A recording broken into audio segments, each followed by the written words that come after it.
Oi, meus amores, como é que vocês estão?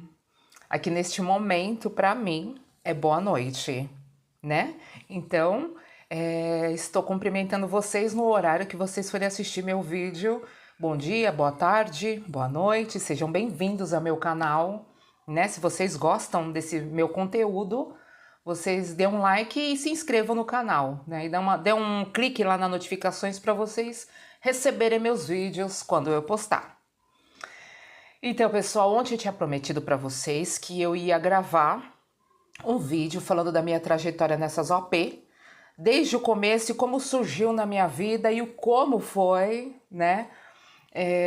Eu já falei para vocês todos que eu iniciei os meus estudos sobre a física quântica, mecânica quântica e metafísica em 2008, né? Que eu ganhei esse livro na época, mas não foi esse não, porque esse daqui é meu quarto livro.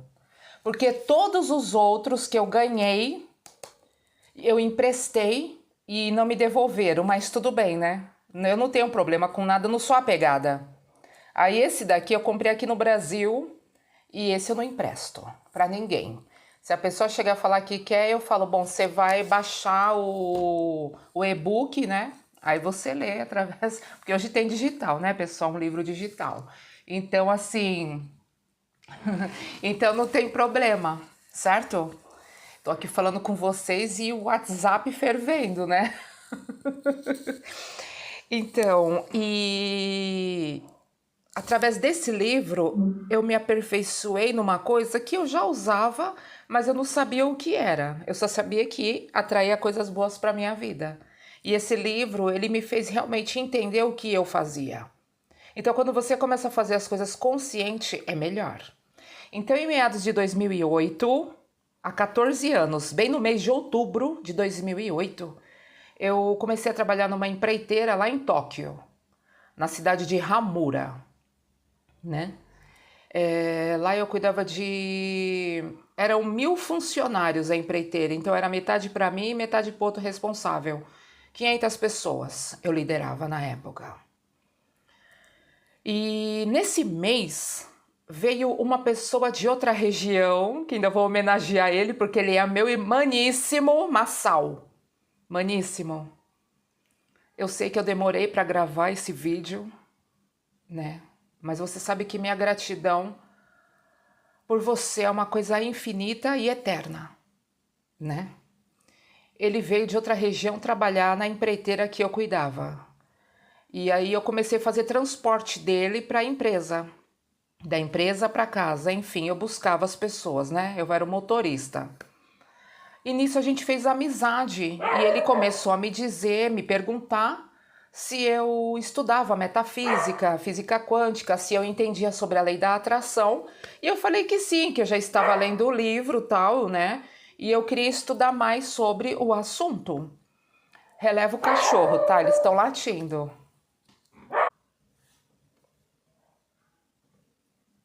Voltei. O cachorro tava latindo, né? Falei pra ele, tô gravando o vídeo. Agora parou. Ó, as crianças na rua. Então, e aí ele falou, você estuda, você gosta, você conhece o segredo? Ele me perguntou na época, né? Aí eu falei, não, eu tenho livro, eu estudo, eu gosto, né?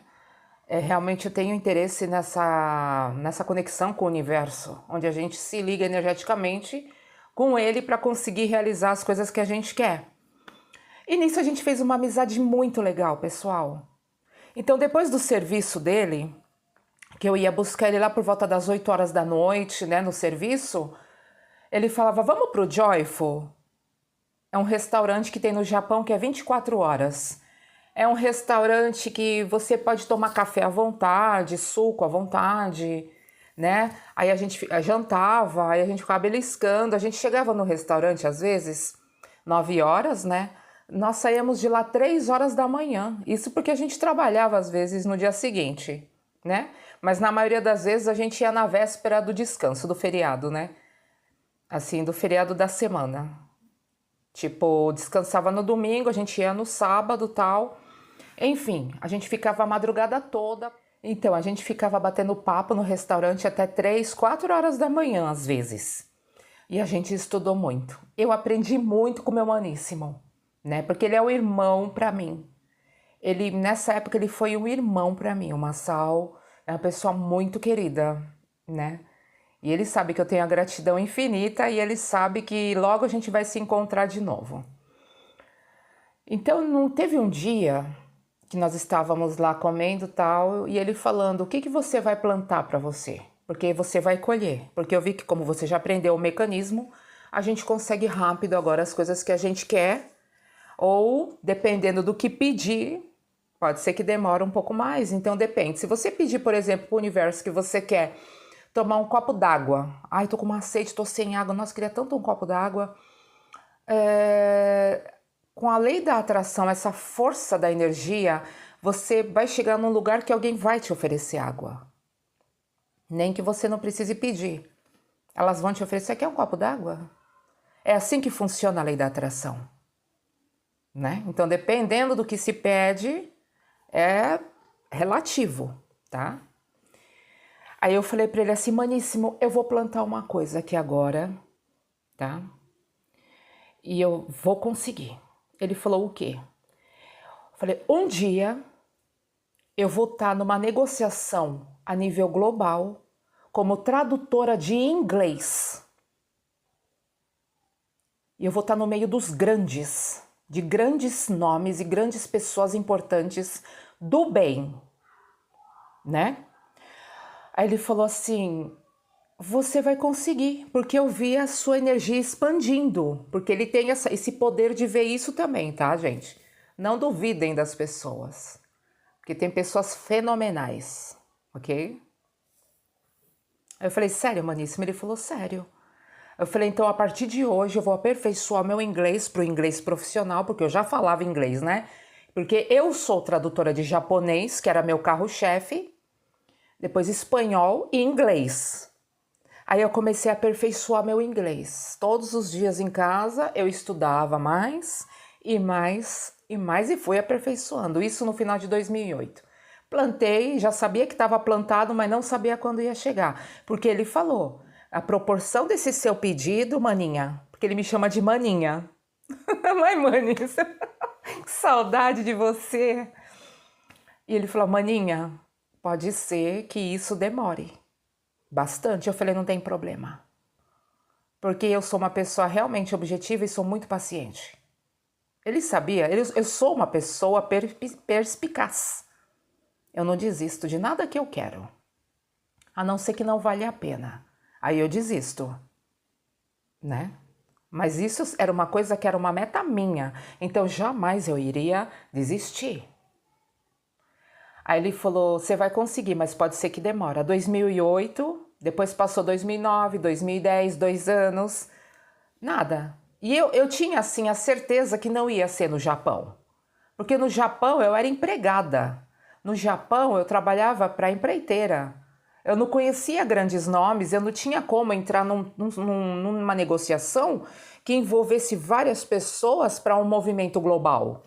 Não tinha como. Só que eu fui levando. Eu falei, aqui ainda tenho missão para fazer. Aí chegou o dia 11 de março de 2011. Eu saí do escritório, cheguei no escritório de manhã e falei pro presidente da empresa, né? Eu vou pra fábrica, porque eu quero ajudar as meninas. Eu podia ficar lá no escritório, entendeu? Numa boa, sem problema nenhum. Aí eu falei pra ele, não, mas eu vou lá pra linha de montagem, que era uma firma de salada, e eu vou lá ajudar as meninas a carregar a caixaria. Aí ele falou, tá bom. Eu falei, qualquer coisa vocês me chamam. Aí eu cheguei na fábrica, era por volta das... Eu acho que eram umas 10, 11 horas, mais ou menos. Aí almocei com elas. Aí começamos novamente no período da tarde. Fiquei no final da linha, carregando as caixas para descarregar nos caminhões, né? Fazer o carregamento dos caminhões para descarregar nos locais, né? Nos supermercados, lojas de conveniência, era assim, né? Que era entregue as saladas. E lá fiquei ajudando elas, né? Porque se for assim para pegar no batente pesado, né? Porque eu sou carga pesada, sempre fui, né? Eu ia lá para ajudar as meninas brasileiras, filipinas, argentinas, bolivianas, chinesas, tinha vietnamita, japonesas, claro, várias nacionalidades, tá? Eu era líder delas. Aí quando foi mais ou menos por volta das 2h45, eu olhei pro lustre assim, eu vou imitar. Eu tava aqui na esteira, pegando as caixas, colocando nos carrinhos de ferro, para descarregar, né, baixar para os caminhões. Aí eu vi o lustre, sabe aqueles lustre de luz? Essas luzes brancas nossa mesmo, esse tipo de luzinha aqui igual a minha, compridinha. O lustre grande, né, com aquelas correntes para ela chumbada no teto. Aí eu olhei assim para a luz, o lustre, e vi ele fazendo assim, tremendo. Aí quando eu olhei aquilo, meu coração disparou. Porque eu achei a tremida muito diferente, né? Eu já tinha experiência com terremoto, né?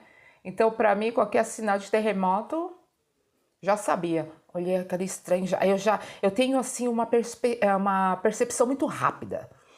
Na hora que eu penso, já pensei e já faço. Eu não fico pensando muito, eu sou aquela pessoa que já faz. Quando eu olhei aquilo tremendo, que começou o terremoto... Aí me lançou pro lado assim, eu já tombei, me jogou pra parede. Aí eu voltei, segurei no carrinho, pro carrinho não cair em cima de mim. E eu só vi as esteiras sendo jogadas assim, ó, pro lado. Pá, pá, e aquela gritaria começou. As filipinas e as chinesas são mais escandalosas. Começou aquela gritaria louca e as filipinas, acho que tinha filho na escola, ficaram nervosas. Elas desmaiaram, a pressão caía. Elas desmaiaram, e um terremoto muito rápido, mas é aquela chacoalhada destruidora. Nisso que começou a achar que eu fui, que eu bati na parede, voltei segurando o carrinho, eu já saí correndo para a porta de emergência, que é uma porta gigantesca que você abre assim, né? E ela já abria, e eu comecei a gritar para fazer fila. Fila, fila! Olha para mim, fila. E eu comecei a pegar na mão delas, fazer fila, já comecei a empurrar para elas saírem. E eu fiquei lá dentro, 300 pessoas, hein, pessoal? Imagina, a loucura. Eu sou... Por isso que eu falo que eu sou aquela frente de batalha, né? E elas gritando, eu falava calma, calma, e as desmaiadas eu tinha que pegar com o chefe pegava no pé, eu pegava no tronco, descia do 3º andar pela escada, tá? Porque lá é até o 4º andar. Lá para ter elevador é a partir do 5º, então não tinha elevador. Tinha elevador para eles descer comida, essas coisas, lixo, essas coisas, sei lá o que era. Eu nunca usei aquele elevador, então eu não sei para que era. Mas não suportava peso de pessoa, entendeu? Aí começamos a descer, o pessoal evacuando, aquela gritaria, aí o terremoto parava. Dava 1 minuto, sacudia tudo de novo. E eu naquela correria dentro da fábrica, subi até o 4º andar para ver se tinha gente desmaiada, evacuando o pessoal, evacuei. Fiz fila, descer na escadaria para eles ficar numa praça aberta do lado da fábrica.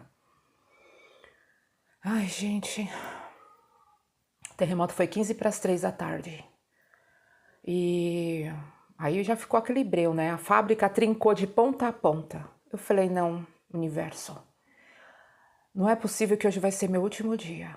Porque eu não vou deixar ninguém para trás. Eu sou a primeira a entrar no campo de batalha e eu sou a última a sair. Entende? Eu não ia deixar ninguém para trás. Inclusive, eu fui a última a sair da fábrica. Aí eles estavam todos no terreno baldio lá e nós ficamos das 3 até as 6 da tarde, todo mundo lá. E eu falava, não saiam daqui. Porque eu não sei aonde é o epicentro do terremoto. Eu não sei de onde está vindo. Todo mundo chorando, a mulherada. As brasileiras já entraram em pânico depois, mas não que nem as outras que desmaiaram. Mas começaram a chorar, porque acabou luz. Desliga tudo, tá, gente? Lá tem é um dispositivo de transmissão que quando acontece terremoto, tudo é desligado de imediato. Apaga tudo, acaba com tudo. Luz, água, gás, sabe? Trem, desliga tudo, tudo. Se o trem estiver andando, ele para na hora e o povo vai ter que descer ali para sair fora, independente de onde estiver. E o interessante é que eu tinha marcado a minha passagem para voltar para o Brasil dia 6 de abril de 2011. Aí o que aconteceu? Por causa do terremoto, inundou tudo, gente. O aeroporto, os aviões, assim, você via com aquela água. Porque como fica na província de Chiba, fica ali na costa, né, no litoral, em Chiba. o aeroporto. Então o mar invadiu. Você vê só os aviões assim boiando, sabe? E a Disney também foi inundada, porque é tudo em Tiba ali, né? Gente, aí eu falei, bom, tinha marcado a passagem, não tem nem como desmarcar, né? Porque ficamos sem água, sem luz, sem gás, sem internet, sem televisão, sem nada. Nós voltamos para a época das pedras, época das cavernas. Sorte minha que eu fazia coleção de velas. Sabe aquelas velas aromáticas de morango, canela com maçã, vela de pêssego, tudo aromatizada, né? Então eu tinha uma coleção dessas velas que eu enfeitava uma bancada minha com os bebelôs que eu gostava, né? De tigre. E ficava bem na entrada, assim, do meu apartamento. Aí chegou a Eliette pra mim e falou, Shirley, ela é do Rio, ela é do Pará, mas ela trabalhava lá na empresa e ela vinha de Yokohama e ela demorava 2 horas para chegar de trem e para 2 horas para voltar, para trabalhar todo dia. 2 horas para vir e 2 horas para voltar, porque ela morava em Yokohama. Aí ela falou, Shirley, agora o que a gente faz? Ela começava a chorar desesperada. Eu falei, você vai ficar na minha casa? Tá? Porque não tem como você voltar. Ela fala, você não fica nervosa, Shirley? Eu falo, não. Já basta as outras pessoas estar desesperadas, eu não posso me descontrolar. Mesmo que por dentro eu estivesse. Mas eu não demonstro. Entende? Eu sempre mostrei autocontrole para tudo. Eu sou assim. Para mostrar segurança, firmeza, né? Respira fundo e segue. Aí ela foi para minha casa, ela falou, nós vamos ficar no escuro agora. Eu falei, não, querida, as minhas velas aqui, né? Aquelas velas grandes, sabe, grossa. Aí eu falava, não se preocupa. Aí não dava para cozinhar. Eu tinha um pacote de pão em casa, eu tinha arroz, tinha comida, tinha tudo, mas a geladeira já estava desligada. Eu tive que jogar tudo fora que ia estragar, né? Aí eu tinha um pacote de pão, manteiga, eu falei, vamos comer um pão com manteiga, porque não dá para cozinhar. Não dá para eu cozinhar uma carne, não dá para fazer nada.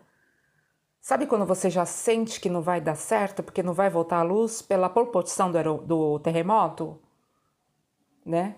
Engraçado que meu apartamento, nenhum bebelô caiu, porque o apartamento que eu morava era bem moderno, então ele tinha aquele eixo de mola. Então no Japão tem, né, todos os apartamentos, só que tem uns que é mais fraco, tem uns que é mais forte, tem uns que balança mais, derruba tudo, em alguns que eu já morei, né? Só que nesse daí não, ele era preparadíssimo para terremoto. Então eu cheguei no apartamento, era como se não tivesse tido terremoto nenhum, sabe? Eu fiquei, nossa, que apartamento é esse que eu tô morando, hein? Caramba! Aí a gente comeu pão e tal, aí não dava pra cozinhar. Eu tinha aquele macarrão miojo também, não dava pra cozinhar nada. Não tinha água pra tomar banho, gente. Nós ficamos sem tomar banho esse dia, te juro. Sorte que eu sempre tenho lencinhos úmidos, né, em casa. Eu falava, olha, a gente tem uns lencinhos úmidos aqui, se higieniza aí, é isso aí. Não tem jeito, a gente tem que saber ser sobrevivente, né? Aí no dia seguinte, porque assim, eu até esqueci de falar, porque no dia do terremoto, que acabou a luz, acabou tudo, a gente passou no mercado e já estava sem nada no mercado, as prateleiras vazias. Não tinha água, não tinha comida, não tinha fruta, não tinha mais nada. Sabe quando você entra no mercado e é um galpão cheio de prateleira vazia? Desse jeito. Ela entrou em pânico. Eu falei, calma, não chora, Eliette. Não chora. Pra tudo se tem um jeito. Só não tem jeito pra morte. Ai, Sheila, ainda bem que eu tenho você. Eu falei, então calma. Calma, que vai dar tudo certo.